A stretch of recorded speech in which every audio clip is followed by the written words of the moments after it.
I regret asking this question. Regardless of your answer, taxes will be increasing in your local area.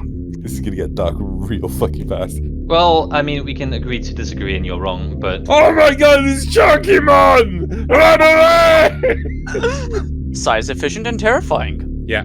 Chunkymon has a girlfriend? Oh my Christ. Bear loves this. Shut up about Chunkymon. Yeah. Christ. This man needs to be stopped.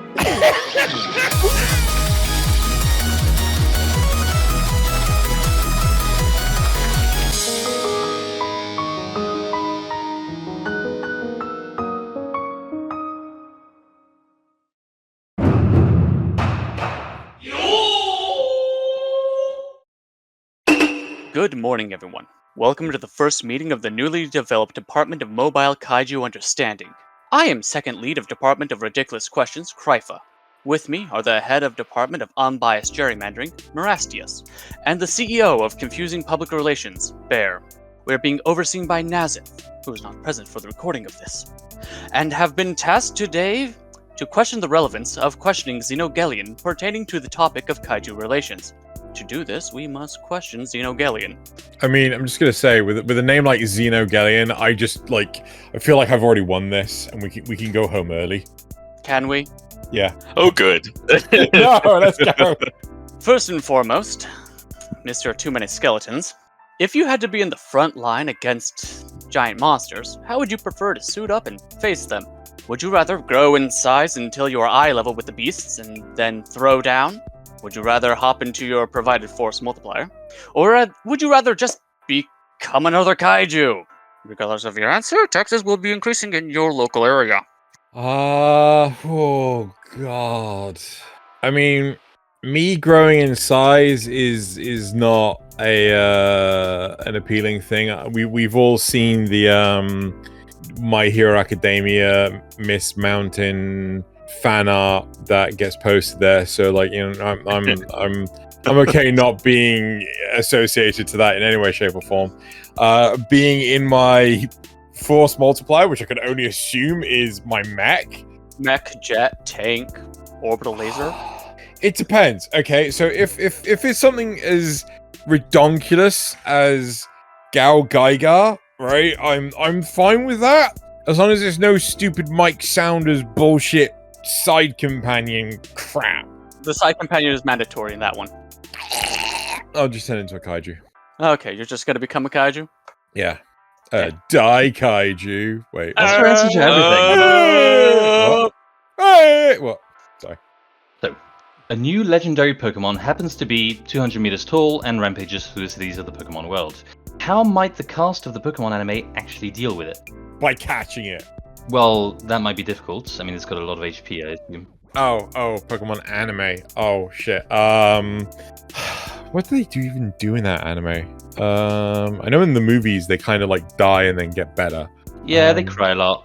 What do they do? Sharing food seems to work. Yeah, I mean, I kind of feel like they get their Pokedex out, it makes some annoying yabbering noises, and then they make friends with it, and then it gets all happy and then leaves. Which I think the only Pokemon that doesn't work with is Gyarados. However, my approach to the situation is tanks. Let's get some M1 Abrams like in on this action. An armor-piercing Sabo will catch this Pokemon.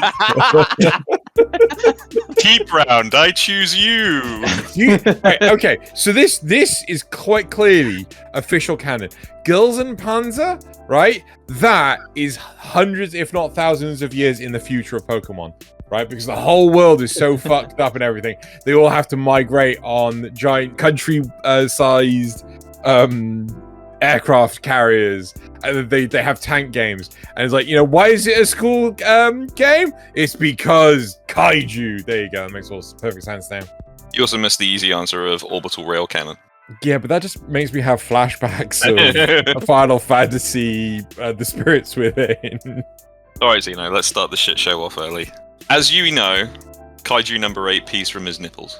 Of course. Of course. Of course. Now, if you had to pee from any area of your body other than the stock factory standard, where would it be? Oh my god, why? Public relations needs to know. We need to know. Public relations need to know. Well, we got to customize your suit. Come on, let's go. Oh my god, what are my options? I mean, I don't want to just randomly. Oh, the elbows, because there's no random holes there.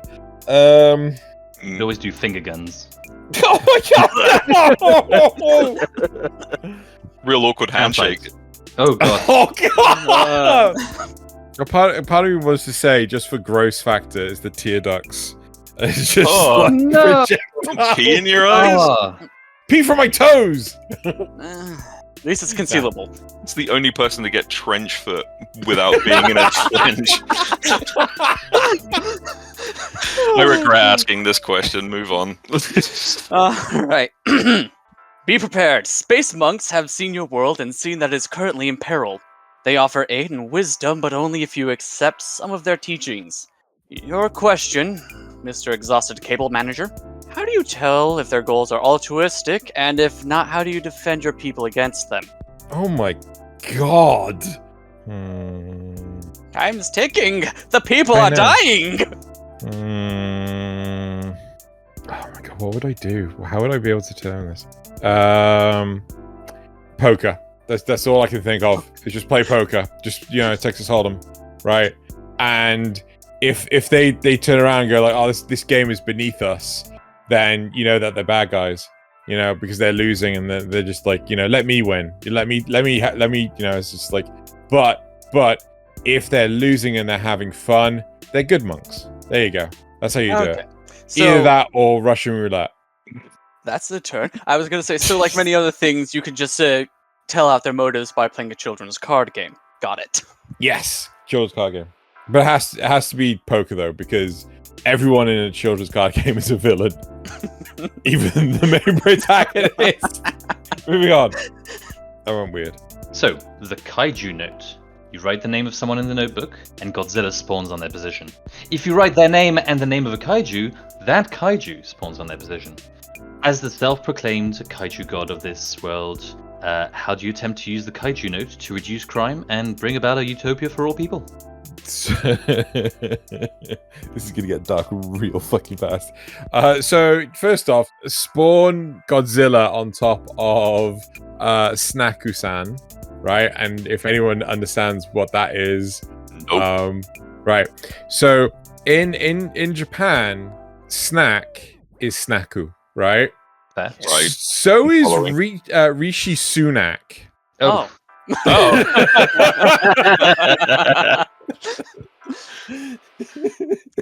I hate that backstory. So all of a sudden Godzilla spawns on top of 10 Downing Street. and then just basically, televised to the world, like, right, see that? There's Godzilla. He's gonna sit there. If you don't behave, he's gonna have a thing to say to you. By just teleporting on top of you. Which Godzilla are you dropping on them? -1. Size efficient and terrifying. It's mostly down to reduction of collateral damage as much as possible. So speaking of which, we've seen a lot of different versions of Godzilla over the last few years. Shin -1, Western Godzilla X Kong, for example. What's your favorite and worst aspects of some of these appearances, and which one is your favorite overall? I'm going to say my favorite one is the singular point one, because it doesn't make sense and defies all laws of physics, but is amazing at the same time, because they made the physics make sense, but also defies all laws of physics, but it's amazing. The one that I hate the most... See, I haven't seen Godzilla Kong New Empire, but I really fucking hated how little he was in Godzilla vs. Kong. Do you hate it because he wasn't in it enough, or do you hate it because of the way he looked? No, the one I hate the most because of the way he looked was the 2014 one. It was the first of the Western ones, and he just looks like a giant fucking cat. Like, it looks like a Chunky cat boy. with chunky cat with no ears. Like, When he took the first step at the airport, it was just like, you see all the wobbly bits. Like, where's his toes? Where the fuck? That's just a stump. Them cankles. Oh my god. Anyway, I'm stealing. No more to this topic. Right, I'm going to try and blitz through this as quick as possible so we can finish the show. Right, all money goes to the editors. If there's any extra money, then that will be spent on other video ventures, which ultimately goes to the editors. Currently, the funds just fall shy of paying for 2 episodes a month, which means the rest comes out of my pocket. Just $1 a month makes the difference, right? If, of course, you opt to choose the $15 a month, then you will become a mad lad / lass and will also be invited to join these episodes per month. Or if you decide not to, it's fine. And if that's not enough of an incentive, you get more questions that are exclusive to you in the actual main episode. And more often than not, they're not safe for YouTube, so monetization is forcibly turned off. Here is a snippet from this week's episode. They'll be indoctrinated by the League of Extraordinary Kaiju. And it's just like, no, we don't do that. We don't destroy buildings by accident. We do it on purpose. No, and they escort them out of the cities, and they have a good serious talk with them, and and then they're used to fight the onslaught of aliens that are about to invade. So, if you're incentivized, please go into the description where you'll find a link, or manually go to patreon.com/Xenogelion to support. Now on with the show. Speaking of cats, Mr. Not a Giant Feline, it is time for the tables to be turned. You are the giant monster who is invading the city, and the monsters are the citizens. What would the residents of Not Kaiju City call you, and how would you be defeated by their group of ragtag protagonists? I don't know why, but Chunkymon. Chunkymon? Oh, fuck out of here. Big Chunkymon! Oh my god, it's Chunkymon! Run away! Adorable. Hide the churros. The sounds of tiny across the city. They scatter. It's like, Godzilla ain't got nothing on my cankles. Oh my god. This man needs to be stopped.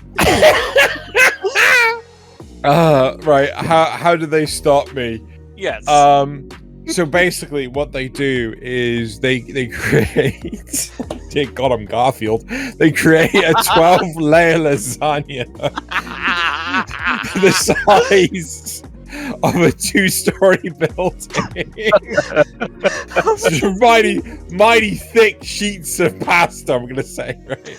And then they just sort of they kind of float it out to sea on a barge. And I try to swim to it and drown. As I put more lasagna. I'm gonna have to find out how much that would weigh just to throw it. I'm just picturing like the biggest Greg sausage roll filled with blood popcorn. Holy fuck, that was brilliant. Okay. Chunkymon. The undoer. Undoer of his belt. Right, so next question. Okay. Imagine a Monster of the Week kaiju show, but the heroes defeating them are magical girls. You're in charge of this show. How would you make this show stand out as particularly interesting, both among kaiju shows and magical girl shows? Trying to remember the name of that mecha show where when the kids pilot it, like it's one pilot at a time, there's like 12 kids, and when someone pilots it they die afterwards.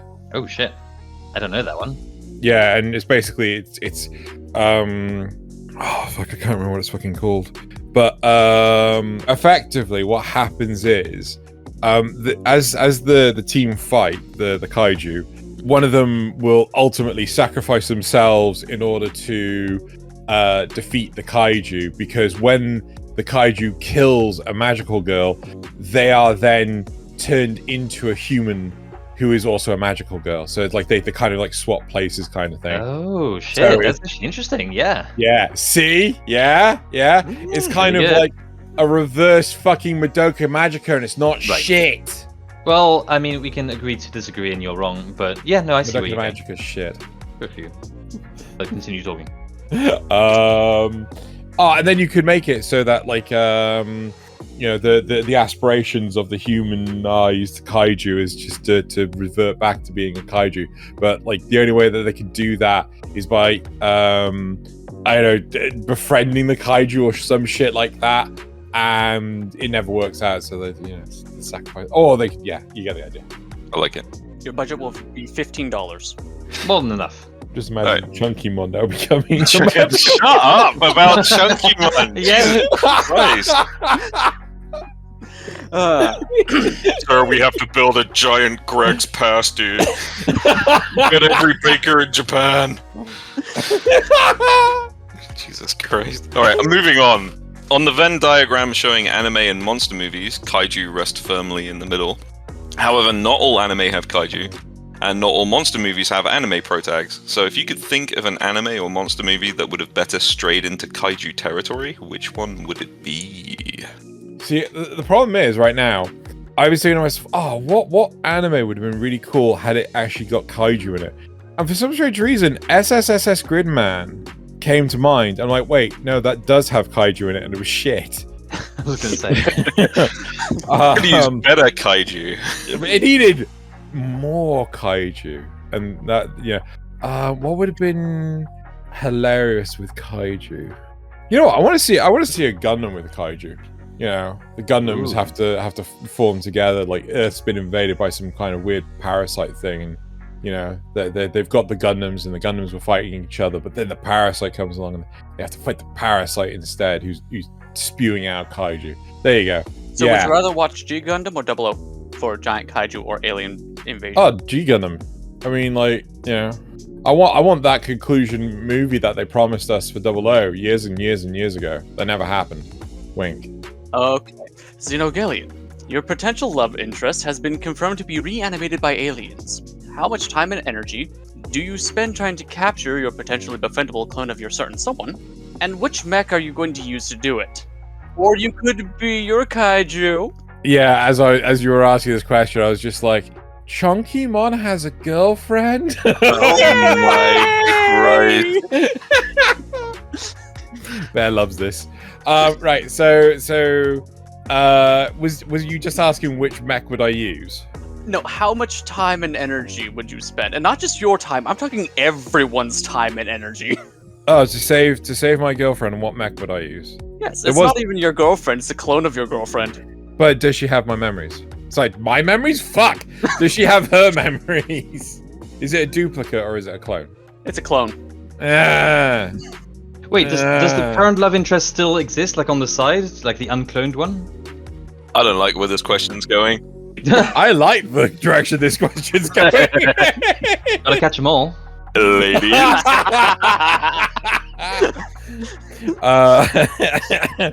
How much time? You know what? We'll give it half hour. If we can't do it in half an hour, then fuck it, can't be bothered, right? I think that's okay. No, wait. But okay, if it's a case of it's a clone but no memories, yeah, 30 minutes, right? Mm-hmm. If it's a clone, no memories, but the original still exists, an hour, right?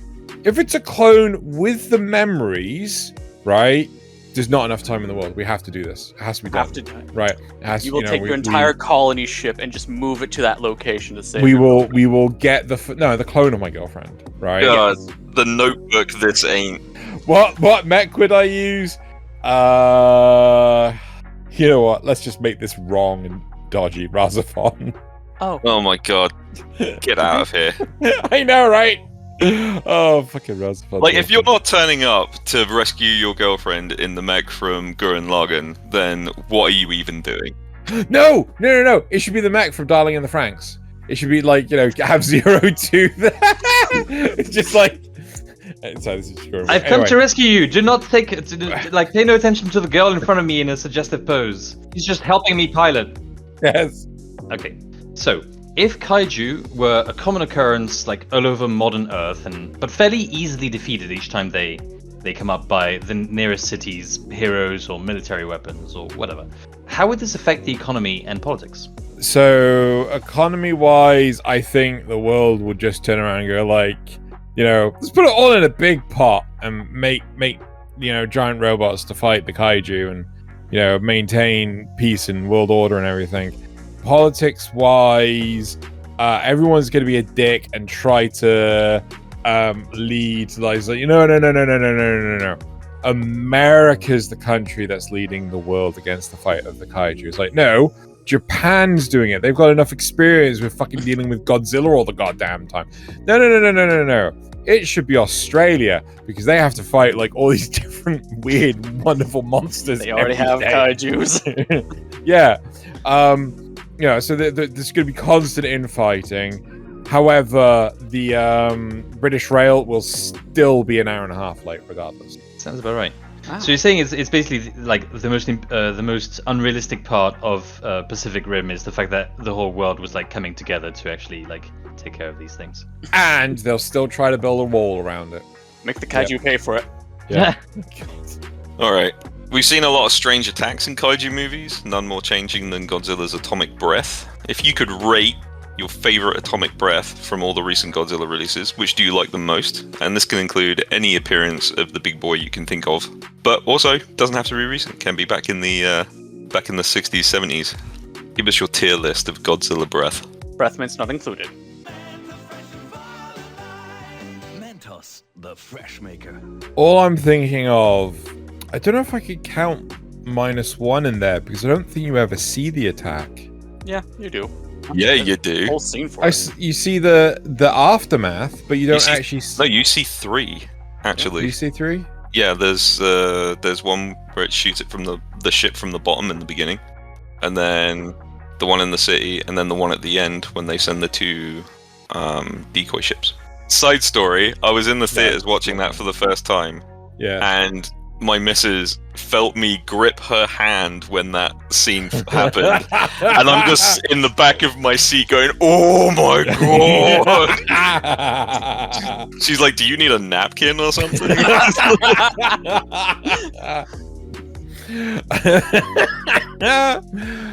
You know what? I slagged it off earlier. I'm going to say the atomic breath from the 2014 movie is top because he's just fucking deep throating. Fucking kaiju. It's just like, wow, that's you need a breath mint? The fresh maker. I think I'd say the use in Godzilla vs. Kong is like really close to the bottom.